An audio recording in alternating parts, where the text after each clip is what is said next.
মাত্র 2 মিনিটের মধ্যে জেনে নিন কিভাবে আইএলটিএস রিডিংয়ের লিস্ট অফ হেডিংস এই কোয়েশ্চন টাইপটি সলভ করতে হয়। মূলত 5টি স্টেপস ফলো করার মাধ্যমে আমরা এই কোয়েশ্চন টাইপটি সলভ করে থাকব। আপনারা চাইলে এই যে 5টা স্টেপস দেখতে পারতেছেন সেটার স্ক্রিনশট নিয়ে রাখতে পারেন, সো দ্যাট আপনাদের কাজে লেগে থাকে। প্রথম কাজটি কি করতে হবে দেখেন, read, understand and highlight keywords. অর্থাৎ প্রথমেই আমরা কোয়েশ্চনের মধ্যে গিয়ে প্রত্যেকটা হেডিংস পড়ব, ভালো করে বুঝে বুঝে পড়ব এবং তার সাথে সেখান থেকে কিওয়ার্ডসগুলো হাইলাইট করে ফেলব। তো কিওয়ার্ডস আসলে কি? এমন কিছু বিশেষ শব্দ যেগুলো দ্বারা আপনি আইডেন্টিফাই করতে পারবেন যে পেজের কোথায় আপনার উত্তরটি লুকিয়ে আছে। ঠিক আছে, যেমন হতে পারে ইনভার্টেড কমার মধ্যে কোনো শব্দ, বা date, time, place, noun, verb, adverb, adjective, etcetera, হাবিজাবি জিনিস। আচ্ছা, এরপরে যে কাজটা করব আমরা সেটি হচ্ছে স্কিমিং অ্যান্ড স্ক্যানিং করার মাধ্যমে সেই কিওয়ার্ডস বা ইনফরমেশনগুলো আমরা পেসেজ থেকে ফাইন্ড আউট করব।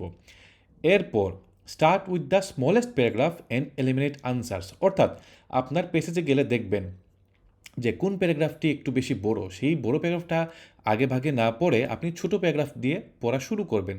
এই ক্ষেত্রে আপনার টাইমটা ইফেক্টিভলি ম্যানেজ করা হবে। ঠিক আছে, এভাবে যখন আপনি একটা একটা করে আনসার পেয়ে যাবেন তখন বাদবাকি অপশনগুলো এলিমিনেট করে দিবেন, অর্থাৎ বাদ দিয়ে দিবেন। তখন যে অপশনগুলো বাকি থাকবে সেগুলো থেকে আনসারটা ফাইন্ড আউট করতে আরও সহজ হয়ে যাবে। তারপর আমরা যে কাজটি করব, সাধারণত লম্বা প্যারাগ্রাফের প্রথম 2 লাইন অথবা শেষের দিকে বা শেষের 2 লাইন পড়লে উত্তরগুলো পেতে পারেন। আচ্ছা, তো অনেক সময় দেখা যায় আবার লম্বা প্যারাগ্রাফের মাঝখানেও থাকতে পারে, বাট অধিকাংশ সময় দেখবেন যে আপনার হাতে যদি সময় কম থাকে সেই ক্ষেত্রে first 2 lines and last 2 lines ভালো করে বুঝে পড়বেন।